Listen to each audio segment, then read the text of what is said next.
Assalamualaikum warahmatullahi wabarakatuh teman-teman semua. Pada pertemuan kelima kali ini kita akan mempelajari tentang queue. Nah, apa itu queue? Nah, queue adalah antrian nih. Nah, si queue ini itu mirip nih kayak sistem di dunia kita. Yaitu di mana yang antri pertama dia yang akan keluar pertama. Nah, maksudnya apa nih?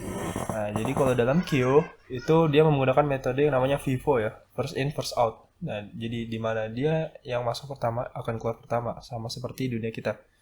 Nah, kemudian queue, suatu bentuk khusus dari linear list dengan operasi penyisipan insertion hanya diperbolehkan pada salah satu sisi yang disebut rear. Nah, pada operasi penghapusan deletion hanya diperbolehkan pada satu sisi lainnya yaitu front dari list. Nah, di sini ada notasi pada queue nih. Nah, notasi pada queue itu sama ya sebenarnya kayak stack yang sudah kita pelajari sebelumnya, di mana ada front, ada rear, ada null. Nah, front itu adalah bagian paling depan di antrean tersebut.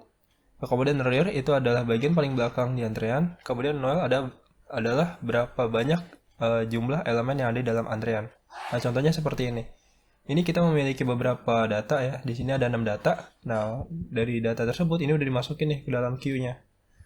Nah, kira-kira dari data tersebut ya, ini udah dikasih tahu nih, frontnya itu 1 ya karena di data paling depan dan rear-nya itu adalah 10. Maka nolnya adalah 6 karena data ini itu ada 6 buah. 1 2 3 4 5 6. Seperti itu. Nah, selanjutnya ada operasi dasar pada queue ini sama aja kayak stack ya. Jadi mungkin saya nggak akan jelasin lebih lanjut. Ada create, ada isempty, ada insert, terus ada remove. Kemudian kita langsung lanjut aja ke contoh operasi queue. Contoh operasi queue di sini misalkan ya, abaikanlah kotak-kotak ini dulu. Nah, contoh operasinya misalkan saya memiliki perintah-perintah seperti ini nih. Ada create, isempty, insert, remove, isempty, insert. Nah, untuk melakukan operasinya, kita mulai dari sini dulu, dari create. Maka ketika kita mulai membentuk create ya, atau menjalankan operasi create, maka dia akan membentuk sebuah kotak-kotak seperti ini. Ya, kotaknya ini sebenarnya bebas ya, nggak harus kayak gini. Ini saya kotak acak aja, biar gampang. Nah, kemudian di sini kita diminta untuk menjalankan operasi isempty. Nah, apakah queue ini kosong? Oh, tentu aja kosong ya, berarti nilainya adalah true. Nah, akan mengembalikan nilai true. Kemudian di sini akan memasukkan data nih di queue. Datanya itu adalah A. Nah, akan masuk ke baris pertama. Kemudian akan dimasukkan lagi nih data, yaitu B. Nah, akan dimasukkan ke selanjutnya si A. Kemudian akan dilakukan remove nih, atau pengeluaran data. Nah, yang akan dikeluarkan adalah yang pertama kali masuk, yaitu A. Karena dia paling depan. Dan B-nya itu maju ke depan. Oke? Perlu diingat nih ya, B-nya nggak tetap di sini, B-nya maju ke depan. Karena ini adalah queue, antrian, bukan array. Kalau array, B-nya masuk ke sini. Tapi ini queue, antrian, maka B-nya maju ke depan. Kemudian ada isempty. Dia nanya lagi, apakah queue-nya kosong? Ya tentu aja enggak gitu kan. Karena ada B di dalam sini. Maka dia akan mengembalikan false. Nah, kemudian ada insert lagi nih. Nah, insertnya langsung banyak data nih, A, C, D. Maka akan masuk ke setelah si B. A-nya masuk, C-nya masuk, D-nya masuk. Seperti itu. Nah, kemudian ada jenis-jenis queue nih. Di queue ini lebih powerful karena dia bisa melakukan insert dan delete dari depan belakang. Gitu. Kalau queue kan cuma dari depan dong nih, dari sini doang ya, dari satu sisi. Nah, kalau di queue itu bisa dari dua sisi sekaligus. Nah, jadi DQ adalah antrian di mana elemen yang bisa masuk dan keluar lewat kedua ujungnya. Berbeda dengan queue ya, yang hanya bisa masuk lewat ujung belakang dan keluar lewat ujung depan seperti itu. Nah, DQ ini memiliki dua sistem ya. Ada DQ input terbatas di mana dia memasukkan elemen pada satu ujung list penghapusan, elemen pada kedua ujung list gitu. Kemudian DQ output terbatas, pemasukannya itu dia di kedua ujung list. Pemasukannya itu di kedua ujung list dan penghapusannya di salah satu ujung. Kemudian yang selanjutnya itu adalah antrian prioritas, di mana himpunan elemen yang setiap elemennya telah diberikan sebuah prioritas dan urutan proses penghapusan elemen adalah berdasarkan aturan berikut. Nah, yang namanya antrian prioritas ya di mana yang memiliki prioritas lebih tinggi maka akan dijalankan lebih dulu gitu ya, akan diproses lebih dulu daripada yang rendah. Nah, dua elemen prioritas yang sama diproses sesuai dengan urutannya. Sewaktu kalau misalnya dia dimasukkan dalam antrian prioritas gitu. Contohnya seperti apa? Contohnya seperti ini. Nah, di sini kita memiliki data nih. Nah, di mana PRN ini adalah prioritas, info ini adalah datanya, kemudian link ini adalah node. Nah, di sini dapat lihat nih. yang prioritasnya 1 itu akan dijalani duluan. Maka di sini startnya dari 5. Kenapa? Karena A memiliki prioritas 1. Kemudian yang selanjutnya itu adalah B. Kenapa B? Kenapa bukan C? Karena B itu dia lebih dulu dimasukin.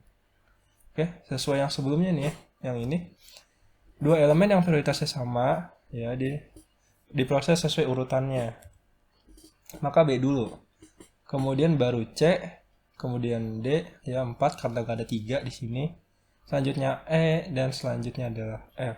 Dan yang terakhir adalah G. Seperti itu. Mudah lah ya ini. Saya yakin kalian bisa lah. Kalau misalnya untuk eh, implementasi dari QQ-nya ini. Di sini ada codingannya. Ini untuk LA kalian. Nah, di mana di sini ada include stdio. Nah, di sini ya seperti biasa ya, stdio ya untuk standar input output. Kemudian di sini saya mendefinisikan sebuah konstanta namanya max, isi datanya itu 2. Gitu. Kenapa saya bilang konstanta? Karena ini nggak bisa dirubah. Nah, kemudian ini isi datanya 2, ini bisa kalian rubah ya. Misalkan kalian rubah jadi 10, 20 atau bebas terserah kalian. Kemudian di sini deklarasi ya, sebuah variabel, ada array juga satu di sini qr, isi datanya max ya, yang ini yang di atas ini. Kemudian rear, isi datanya itu -1, dan front isi datanya -1. Tipe datanya integer semua. Kemudian di sini ada fungsi main, integer choice buat masukin inputan user ini. Kemudian ini ada perulangan while untuk balik lagi ke menu ya. Di sini saya pakai switch, terus cache. Ini nggak perlu saya jabarin lagi ya. Nah, kemudian sini ada fungsi delete ya, di mana nanti dia akan dipanggil di sini. Nah, fungsi delete ini gunanya untuk melakukan delete item ya. Nah, sebenarnya kita nggak melakukan delete, tapi kita akan meniban item yang ada di depannya. Nah, nibannya di sini dia. Nah, di sini saya pakai perulangan, di mana integer A itu isinya adalah QI ya, Q0. Kemudian integer B itu isinya adalah si array dengan indeks ke J. Nah, di mana J-nya adalah 1 dan J-nya akan terus bertambah seiring dengan perulangan ini. Di sini saya masukin, saya tiban datanya si QR yang ke I ya, Q0 ini akan dimasukin data si ini gitu. Jadi nanti indeks ke 0 akan dimasukin data ke 1, indeks ke 1 akan dimasukin data ke 2 dan seterusnya gitu. Jadi ditiban-tiban aja gitu. Nah, kemudian di sini rear-nya itu tadi kan rear, kalau misalnya ada datanya ya, dia akan dikurangin 1. Nah, di sini dia akan melakukan, harusnya dia masukin if else dulu nih. Jika frontnya sama dengan 1 atau frontnya lebih dari rear, maka akan keluar ini Q underflow gitu. Di sini kita akan melakukan insert data. Di sini integer added item untuk inputan user. Kemudian di sini dia ngecek nih apakah rear-nya itu melebihi batas ya atau max min 1. Nah, kalau misalnya melebihi batas, maka dia akan melakukan output seperti ini, menampilkan output seperti ini. Kalau misalnya nggak melebihi data, nah dia akan langsung memasukkan atau memproses yang ada di dalam sini. Ya ini mudah lah ya, karena ya ini cuma masukin data ke array aja gitu loh. Masukin data ke sini, terus edit item ini yang udah ada input dari user gitu.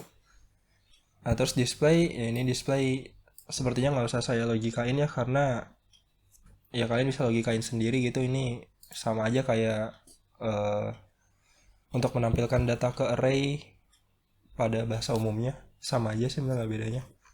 Oke. Nah, untuk LA ini saya harap kalian logikain semua ini ya. Oh ya, ini untuk di runningnya. Nah, kalau di running dia akan seperti ini. Tampilnya seperti ini, kemudian lakukan insert ya. Ini insert data bebas, harus number. Kemudian misalkan saya masukin 4, terus saya insert lagi 2 gitu. Terus saya insert lagi. Nah, dapat dilihat nih. Key overflow. Dia melebihi batas. Kemudian saya tampilin. Nah, bener dong 4 dan 2 karena yang saya masukin pertama itu 4, terus yang kedua itu 2. Oke. Nah, saya akan lakukan delete data. Yang di delete adalah 4. Kita lihat datanya. Datanya sisa 2. Terus saya insert lagi, misalkan 3. Saya lihat lagi datanya 2 dan 3. Oke. Berhasil ya berarti ya programnya ya. Nah, saya harap kalian mengerti nih dengan programnya. implementasinya seperti apa, logikanya seperti apa. Kalau misalnya kalian masih bingung, langsung bisa tanyakan ke saya. Kurang lebihnya mohon maaf. Assalamualaikum warahmatullahi wabarakatuh.